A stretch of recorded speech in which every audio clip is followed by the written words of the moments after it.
So, in slightly uncharacteristic fashion, but just for the love of the game, I'm gonna do a little bit of an analysis of the Pacers and Thunder game 5, which obviously went towards the Thunder. Now, I said in a previous video that I believe that the Thunder would end up winning in 6 games.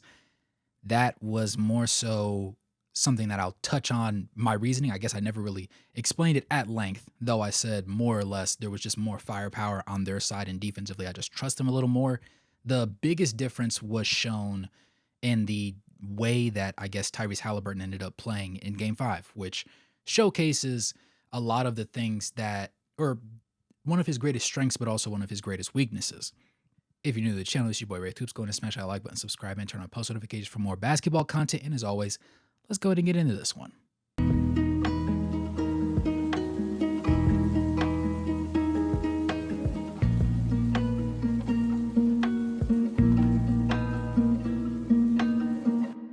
So the Thunder won this one 120 to 109, and it wasn't a bad game. If you look at the numbers for the Pacers, you had Nesmith going 5 of 9 from the field, 4 of 5 from three-point range. You had Pascal Siakam doing Pascal Siakam things. Apparently, he's a fringe top 15 player in the league, top 20 definitely. And 9 of 15 shooting, put together 3 of 6 from the three-point line, and surprisingly enough, 7 for 8 from the free throw line. Now, I could be a little bit off as far as his free throw numbers go, but I was expecting more of a 5 of 8, 6 of 8 performance from him. Granted, I didn't know that he was going to get 8 free throws, even just based on how the refs have been, allowing the guys to play and be a little bit more physical in this particular finals series, as opposed to like obviously in the regular season. And even in that first round of the playoffs, you had Miles Turner shooting pretty well. He was 6 of 7 from the free throw line too. These guys were on a burner. As a team, they were 24 for 30, which was really impressive. You had Nemhard. He was okay, 3 of 8 from the field. He ended up missing both of his threes, but hit a free throw. Tyrese Haliburton, we'll get to him because he's the main reason why I wanted to talk about this in a video. You had Obi Toppin going crazy, 5 of 11. He was 1 of 5 from beyond the arc, though, and 1 of 2 from the free throw line. So serviceable, but he's seen better days. Ben Shepherd played 6 minutes, gave them the equivalent of nothing. You had TJ McConnell coming out there, and he did something that I've never seen in a regulation basketball game ever. He was called for a foul on a jump ball. Him and Shea were doing a jump ball. He goes up, swats first. He misses the ball because the ball went too high. Shea's hand comes up late, and he ends up catching Shea's wrist as Shea goes for the ball. And he got called for a loose ball foul that sent Shea to the free throw line. Now, I don't know how many times that's happened in NBA history, but I've never personally seen it. And that was the first time I didn't even know that was like, I didn't know how the referees would actually go about circumventing and just, discussing and coming to a consensus opinion on what needed to be done in that situation. Because I imagine, that's like a 1 in 10,000 type of play to occur, but it happened. Nevertheless, though, TJ McConnell in 22 minutes of action, 8 of 14 from the field, 1 of 2 from three-point line, hit his 1 free throw. I mean, the guy was solid, 18 points. He was one of the few players that had a positive box score plus minus at a +4. Obi Toppin had the worst at a -16. And right behind him almost was Tyrese Haliburton at a -13. But again, we'll get to him in a moment. You obviously had Bradley, Furphy, Bryant. They were there, but, it didn't really change anything. Benedict Mathurin had a bad game. That's something that's going to go under the radar just because he's been, more often than not pretty reliable over the course of their entire playoff tenure, and he's had a couple really, really big games in recent memory. But 2 of 11 from the field, 1 of 4 from beyond the arc, 2 of 4 from the free throw line. Not really, really good. Had 6 boards, though, from the offensive standpoint, which was surprising. 2 defensive rebounds for a total of 8, obviously, and single-digit points at 7. The main reason, and the person that I really wanted to talk about on the Pacers, was Tyrese Haliburton, because he had his first scoreless half in his young career, obviously mid-20s now, but in his young career in the NBA, in the playoffs, first scoreless half he's ever had. He was 0 of 4, I want to say, at the time. And in my head, I didn't really put too much on it because I don't view him as a superstar. I don't view anybody on that team as a superstar, Siakam or otherwise.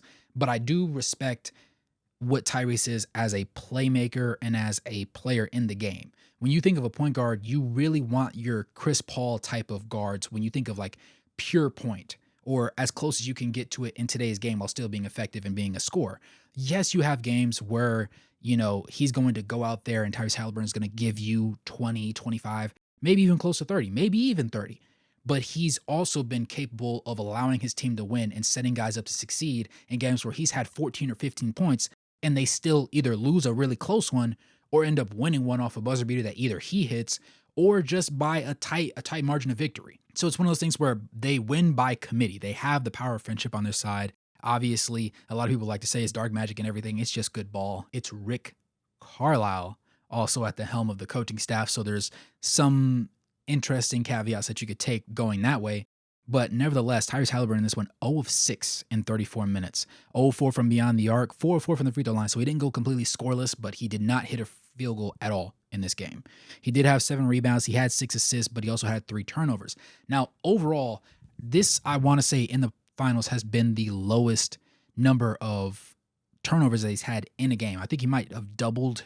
I think he might have one more game where he had 3, and then it's like 5 or 6 in the other 2 games, or in 2 of the other ones. But I don't think there's a game where he's had less than 3 turnovers in the finals. And that's a little uncharacteristic for a guy that usually his biggest thing, or one of his biggest things, is his ability to take care of the basketball.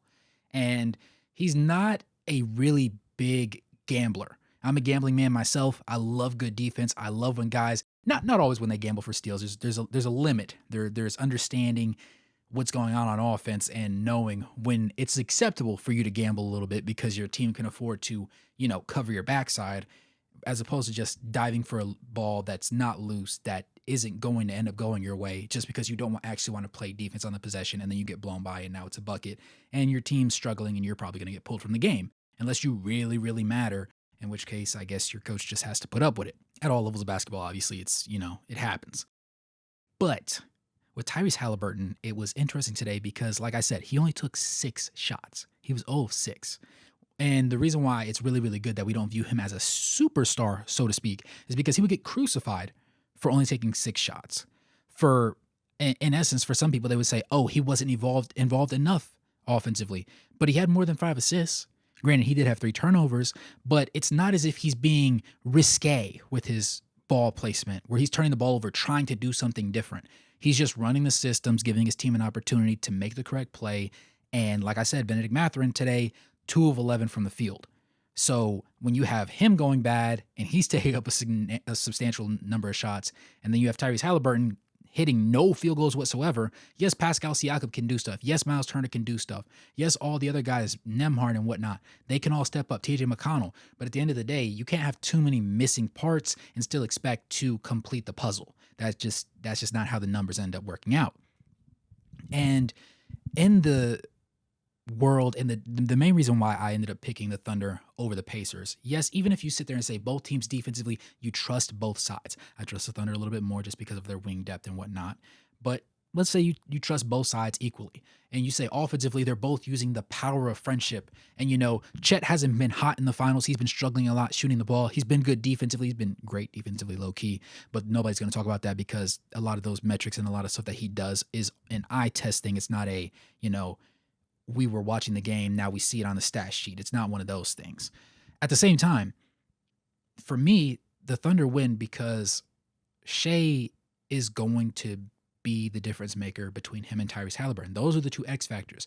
Yes, there's other guys that are going to step up on the Thunder to combat, the emphasis and the power of Pascal Siakam and his scoring load, and the occasional burst from Benedict Mathurin, from Nemhard, from all the other guys, But there's always going to be that world where I don't believe Shea is going to be outplayed on a consistent basis when it matters most by Tyrese Haliburton. If you sit there and say Shea is going to take more risk, he's going to gamble more. If they lose the game because Shea gambles more, you can say, okay, he was too loose with the rock. He tried to make too many things happen and things just didn't shake out the way that they wanted them to. Perfectly fine, cool, it can happen. But you can see where he's going with that.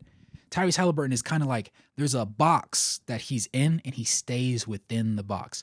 Every now and then he might, take a little step out. But for the most part, he's inside of that zone and he stays within the parameters that are set for him.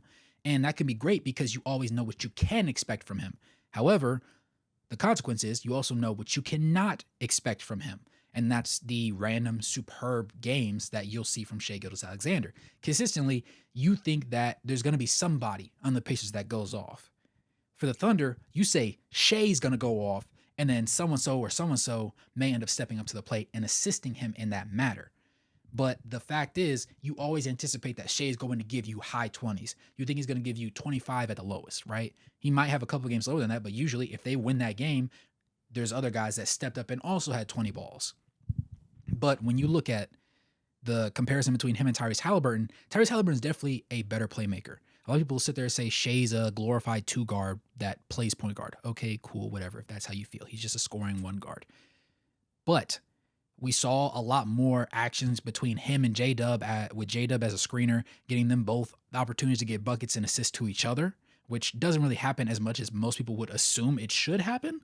And on top of that, Shea just went out there and got buckets. And Tyrese Haliburton, if the shot wasn't there for him or he didn't feel comfortable with it, it's not something that he's going to force. It's not something that he's going to gamble. He's going to keep swinging the rock around. He's going to keep trying to make plays. And sometimes it's going to work. Sometimes it's not. He doesn't make a lot of risky passes.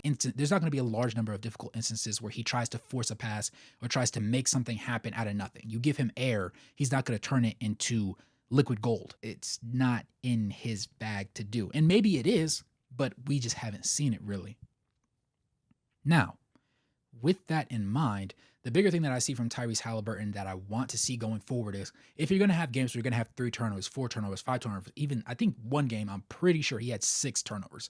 If you're going to have that many turnovers and you're not going to be super aggressive with the ball, these are just like regular turnovers. Like these are you implementing your systems, following the plan of your coaching staff, believing in your teammates, doing your job, and you still turn the rock over 3, 4, 5, 6 times a night. Let's gamble. Let's actually gamble because we're not gambling and we're struggling, right?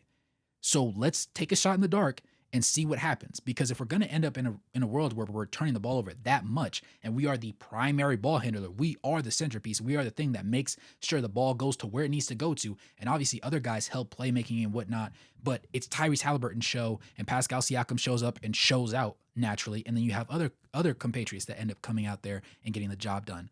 But if you're Tyrese Haliburton, you have to be willing to step out there and say, dang, what the opportunities are there and we're not properly executing. I have to do something different. The definition of insanity is doing the same thing over and over and over again, expecting a different result. If you're playing within the scheme of the system and it's not yielding the results that you're necessarily wanting it to, you either have to change the system or do something outside of the system every now and then to see if you can gain an advantage. And I haven't seen enough of that in this finals, and that's the biggest difference maker for me, even watching him throughout the playoffs. Obviously, still a phenomenal point guard, still one of the premier talents in the league, but that's the difference between him and Shai Gilgeous-Alexander. Now, that I've done enough, glazing or flaming or however you feel about it in regards to the Pacers, we can talk about the Thunder.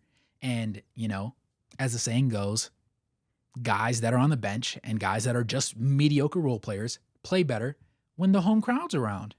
And that was no different today. And if that's any inkling or anything that you should keep an eye on going into Game 6, well, let's see if the Pacers can keep this thing going, because this is going to be their last opportunity. The Thunder have 2 games, and they only need 1. I said in 6. If it goes to 7, things are going to get interesting. Things are going to get dicey. Is there going to be home field advantage? Of course. But it may not matter as much as we think it will. But, we're not there yet. We're not there yet. I called it in 6. I said Thunder in 6. Now, to cover the actual numbers of the Thunder, they obviously went a little bit less deep, on their roster. You had Jalen Williams, 25 shot attempts, by the way. That's the most he's had in the finals. He was shooting anything that he could get his hands on. It was lovely to see, right? 14 of 25, 56% shooting from the field, might I add. 3 of 5 from the three-point range. You had Chet, 4 of 15. Bad shooting night. He was 1 of 3 from 3, so he didn't take too many threes to bog things down, but it was obvious that he was not hitting tonight. 26.5% shooting from the field. You had Isaiah Hartenstein giving you 21 minutes of action. Again, he didn't really have much of an offensive impact, so to speak. He was 1 of 2 from the field. You had Lou Dort, 3 of 7 from the field, 3 of 6 from three-point range, though. And that was important because they needed more threes. Last game, even though obviously they took the cake, they needed more threes. And today, they got more threes. Now, moving on to Shai Gilgeous-Alexander. He was okay. He was cool. He was 9 of 21 from the field. He was 0 of 3 from three-point range, though. But he was 13 of 14 from the free throw line. And we know how Shai gets down when those free throws go down. Goodness gracious, he'll eat them up. That's 93%, boys and girls. Now, Jalen Williams, I forgot to add this in, was 9 of 12 from the free throw line. So he also was getting a healthy dose as well. You had J-Dub with 6 rebounds, 4 assists, and a steal. You had Shea with 2 boards, 10 assists. He had a double-double tonight. And you had Chet Holmgren, though he wasn't doing a lot offensively in the scoring department, he did end up with 11 boards. You had Isaiah Hartenstein in his time with 8 boards, and then you also had him with 4 assists, which is also low-key important, but we're going to gloss over it because nobody really cares to talk about how much of a necessary piece on offense he is when it comes to moving the rock and alleviating some of the expectations of Shai Gilgeous-Alexander as a playmaker. Now, Chet also had 1 steal, 3 blocks. You had Isaiah Hartenstein with 1 and 1. You had Dort with 2 steals and a block. And you had Shea with 2 steals and 4 blocks. So, Shea, the man who has actually low-key been getting criticized for having an abnormally high blow-by rate in this finals, kind of locked things in a little bit. And obviously, this is on paper, right? So it doesn't tell the entire story. The eye test is also important. But he was just objectively, in my opinion, better this game than he had been in previous games when it came to getting fried defensively, because a lot of people say he's, one of the greater two-way players in the league. I would say he's probably not top 3 when it comes to guard/wing defense on the roster at the moment, and that's perfectly fine. But he was putting up some bad numbers to the tune of, I believe it was Luka with his blow-by rate. It was absolutely absurd, and I had to fact check because I saw a meme on it, and I was like, let me not get NBA centelled. Let me actually do some digging, and I found out that the numbers were pretty accurate, and it was kind of important. But tonight, he was solid, and that made the difference. He also had 3 turnovers, but again, he had 10 assists, so it was alleviated a significant amount. He had 31. You had Jalen Williams with 40 ball. You had Chet with 9, Isaiah Hartenstein with 4, Lou Dort with 9. Aaron Wiggins had 14, and Casey Wallace had 11, so those were the 2 big contributors off the bench. Obviously, Aaron Wiggins was 4 of 10 from the field, but he was 4 of 7 from beyond the arc, so that was where it really mattered. And then Casey Wallace, 4 of 5 from the field, and 3 of 4 from beyond the arc. Alex Caruso didn't have a really great offensive game. Defensively, he was, his usual self, but offensively, 1 of 8 from the field, 0 of 3 from beyond the arc. So there was that. But all in all, it was the tale of a team. Well, how do I put this? It was a tale of 2 teams. One that can guarantee you one guy every night will go off without a doubt in Pascal Siakam. And then another team with a guy and a half that should be guaranteed to go off every night, being obviously Shai Gilgeous-Alexander, matching Pascal Siakam, and then more often than not, J-Dub. And J-Dub actually finally had a breaking through game. Now, he hasn't been absolutely terrible, but he has been underwhelming in these finals. But tonight was that game, or last night as me recording this, was the game and the time where he really turned it up a notch, really showed what he's capable of doing, and delivered when they needed him to. So now you went from being down 1-2 to 2-2 to 3-2, about to close this bad boy out. And obviously, from the beginning, the betting odds were in favor of the Thunder, but we're not going to sit here and act like everybody wasn't scratching their heads a little bit, getting a little shaky. When game 1 happened, they were like, oh, shrug it off. We just had a bad showing. But when Indiana won that second one, they said, hold on, we got to tighten things up. Now, again, Rick Carlisle, phenomenal coach, one of the better schemers in the NBA. I believe that the Pacers have a very strong chance to push it to 7 games. And the ability of the Thunder to close it out in 6 is going to come down to, again, Shai being able to get to the line, J-Dub also being able to get to the line, the proper guys getting some spacing and getting some 3-pointers up. Again, you want to get a substantial number up. You don't want to sit there and shoot yourself out of the game. But if somebody's hitting and somebody else isn't, there should be a clear telling sign that one of those guys should be getting the ball a lot more than the other one. They did a good job mitigating that a little bit this time around. Obviously, Chet, previous to this, I want to say he's shooting low 20s right now. He has to be shooting around like 27%, I want to say, 27, 28% from beyond the arc across these finals right here. And the fact that they cut him down, I want to say he had like 5-ish 3-point attempts in game 4. So the fact that they cut him down to 3, and even on shots inside of the 3-point line, he wasn't hitting that well. Just being able to get other guys involved and letting other guys have opportunities. Now, the same way that Chet and Alex Caruso had bad games, you could say, okay, Tyrese Haliburton and Benedict Mathurin had bad shooting nights. But the difference is Neither of the two guys on the Thunder I named are supposed to be the premier scoring option or the guaranteed number 2 for their team. Benedict Mathurin is a pretty solid guy to fill things up off the bench, has had some stellar games at times, but Tyrese Haliburton is supposed to be the running engine. And if you can't even get double figures out of him, well, it's even though they're a team that wins by the power of friendship and by committee scoring, it's going to be hard to close that one out. But let me know what you thought about the game. Let me know what you expect in Game 6. Do you think it's going to get pushed to 7, or do you think the Thunder close that one out? Without any further ado, smash that like button, subscribe if you made it this far in the video. I appreciate you. Become a member to get the videos faster than anybody else. And as always, good morning, good evening, and good night, no matter where you're in the globe watching. Thanks for tuning in, and I'll catch you guys in the next one. Peace.